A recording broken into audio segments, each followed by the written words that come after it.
Morning, BookTube. Bill Ruttenberg here with the Ruttenberg Library. I wanted to come to you this morning with a book tag. I saw this tag on the Bookish Bryants. It's called "What Makes Me Pick Up a Book." Again, saw it on Bookish Bryants. The original was done by Wonderfully Bookish, and I'll leave the link to both of those videos down in the description down below. And I like this tag. They did it on tag. I think it was Tag Tuesday. They did this. They did a whole series of them, and I really enjoyed listening to them. And so I wanted to join in the fun. So here we go. The "What Makes Me Pick Up a Book" tag. So number one, do you judge a book by its cover? This is kind of a hard question. I mean, it's not a hard question, but it kind of is, because it's kind of a yes and no answer, I guess. Do I judge a book by its cover? Yeah, I tend to sometimes think that the book's going to be good based on the cover. You know, they put the time and effort into making this pretty cool cover, and the problem is that sometimes backfires. That backfires well, I don't want to say a lot, but it does backfire, where they have this wonderful cover and you get into the story and it's just like, ugh. But I do judge it because it becomes eye appealing and it makes you want to pick up the book, and so you automatically think in your head, excuse me, that is going to be a good book. So now, with that being said, I said yes and no. Even when it has maybe a bad cover, that doesn't keep me from reading it. You know, I'm a nonfiction reader, and I think of some of the older nonfiction books from like the, I don't know, 50s, 60s, and 70s, and some of those covers were absolutely terrible, and they were boring. And that did not mean that the stuff inside the book was bad. I've seen a bad cover and had a good story inside. But did I judge it? Yeah, because it kept me from picking it up for a long time, because I was judging it based on what I was seeing. So that kind of rolls into number two, focusing just on the cover. What attracts you to pick it up? And so my favorite cover, let's talk fiction first. If you look at the old John Grisham books, I did not like those covers. The late 80s and early 90s, I thought those covers were kind of boring. They're up there on the shelf. I'm not going to get up and grab one, but they were boring. And his covers nowadays on his books, I really like it. So this is his new one, A Time for Mercy, and it's just very colorful, and I really like the artwork on it, or the picture, whatever that is. I guess it's probably a combination there. But all of his new books are colorful like that, and they all tend to go, of course, with the subject at hand. Now, that's what I like in a fiction book, but in a nonfiction book, what I really like is if it's talking about, pre-photography. I really like to see old paintings of the time period on the cover, paintings that deal with, whatever the subject matter is. So I'm thinking of Crossing the Delaware, I believe was the name of the book. But with George Washington and the army heading over to to battle Trenton, it had a painting, the famous painting of Washington crossing the Delaware, and I really like that. It makes me pick up the book. I was thinking of Paul Revere's Ride, and it had that famous picture of Paul Revere on the front. And who is the author? David Hackett Fisher, I think, is the author.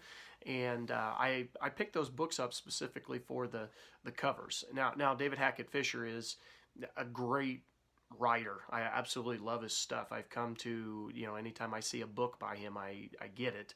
But the covers attracted me first with those old paintings. And then when you move into more of the modern era in nonfiction, I really like to see actual photographs on the cover. And so Ulysses Grant, you got your picture there right on the front cover. I like that. I think that makes the book look really sharp, and I don't know, it just adds a bit of history to it. And so that draws me in. That's what attracts me to a book when I'm, kind of scanning the shelves.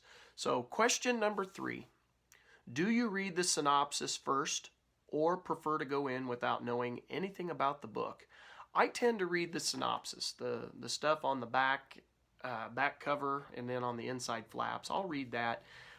I don't go read big long synopsis online. I don't tend to do that. Same thing with book reviews. I don't tend to read big long book reviews.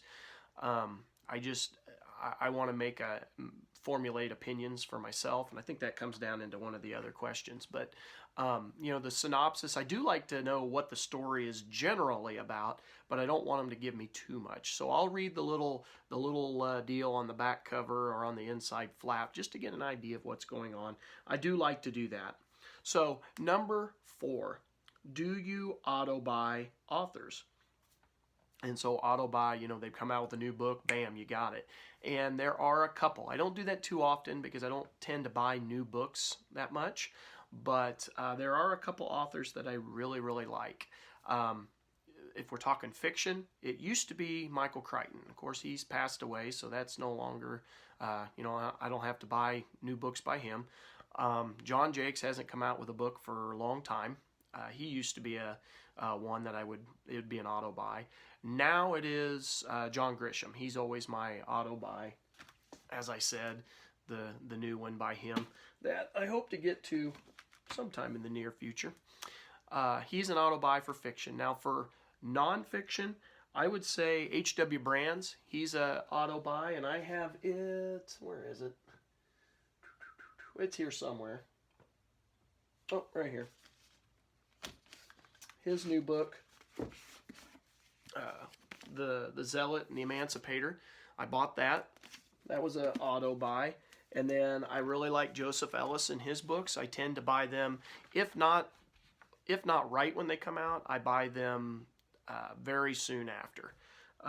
And then James McPherson, I like his books. I tend to buy his as soon as I see them. And a lot of his have been used, but I mean, it's automatically I buy them when I see them. It's basically a no questions asked. So that's my answer for number 4. So number 5, are you more likely to pick up a book if it includes specific elements or themes? For example, LGBTQ or mental health rep or disability rep. And for me, no, I don't tend to do that. I don't, just because it is a certain theme, I don't buy it. I want the story to do I want it to be a good story. It doesn't have to be a specific theme. The only exception to this, if we're looking at maybe elements, and I don't know if this is the same thing, but like when I see that an author has worked with, so I'm thinking nonfiction here, if they've worked with the Lincoln Papers and edited the papers and worked in maybe the presidential library or something like that, I might buy their book and give that author a try. And I'm thinking Harold Holzer, he's done a lot of work with the stuff, and now I tend to buy most of his books. So it's a yes and a no. For the history side of things, yes. For the nonfiction side of things, yes. But the fiction side of things, no, not necessarily. I don't buy it just because of the theme. Number 6, do you read a book that has generally negative reviews just to form your own opinion of it? No. Like I said earlier, I don't tend to read, for the most part, I don't tend to read reviews at all. The only exception to reading reviews, in the back of my American History magazine or my Civil War magazines, they'll have 3-4 books that are coming out. I'll read those because they're short reviews, but I don't read long, in-depth reviews. I never have. And so I guess my answer to that is no. And I especially wouldn't read it if it had a bad review. That would not draw me in. I don't do it just because. That would, I just don't do that. So number 7, do you ever buy a book just because another booktuber or book blogger has reviewed it and talked about it a lot? And yes, I do. I tend to, now it's usually the people that I trust, that I watch all the time, that have similar interests with me. And I've done this with, the Ordeal of the Union series here. There were several people that, when I did my Civil War book tag earlier in the year. There were several people that asked me about Alan, if I had read that, and I need to pick that up. And so I trusted them, and I bought the whole, there's 1, 2, 3, and then the other one should be coming in the mail sometime soon. And I also bought and read Stephen Pulio's book, The Caning, Peg at the History Shelf, and I saw it on Todd's Bursting Bookshelf. I saw that with them, and Peg had recommended it, and Todd had talked about it, so I bought that and read that. That was excellent. And I've seen some books on Mark Richardson's channel that I plan on buying on the American Revolution. Haven't done it yet, but I'm going to, and it's based on, he read them and he gave some good reviews of it. And so, yeah, I do listen to them. Doesn't mean... The problem I face is, like I said, I tend to buy used books because of, they're just more cost efficient. And a lot of the booktubers that are reviewing books review new stuff. And I just don't tend to typically buy new stuff. If you look at my shelves, most of it is used, and they're several years old. And so I don't always listen to them just because of cost. But maybe down the road I pick up that book when I find it for cheap. So maybe I do listen to them. I don't know. That's kind of it's a little bit of a hard question. Yeah, I do listen to some of my favorite booktubers. So that leads us into number 8, which is there anyone whose book recommendations you will generally always trust? So I kind of just answered that one. So if I'm talking like on BookTube, I tend to trust Peg at the History Shelf, Mark Richardson at Richardson's Reads. I trust Todd at Todd's Bursting Bookshelf, Jason at Byways and Bookland. I like to listen to Steve Donahue, and I trust him. That man reads a lot of books. He gave, what did he say? He said he was going to read over 110 books or something like that in November. And I'm thinking, oh my gosh, he reads more in 1 month. He reads twice as many in 1 month as I do the whole year. So you kind of have to trust him a little bit just because of experience, and I tend to agree with him on a lot of stuff.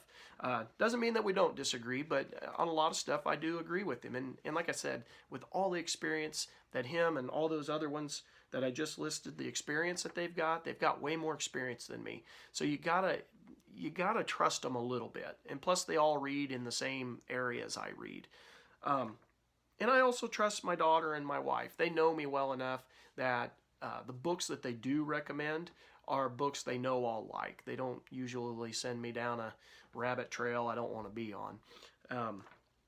So yeah, I tend to trust them as well. So anyway, this has been the What Makes Me Pick Up a Book tag. What makes me pick up a book tag? There we go. And again, I saw it on Bookish Bryant's, and the original was done by Wonderfully Bookish. I'll put the links to those down below. I hope you enjoyed this video. Thank you for watching, and happy reading.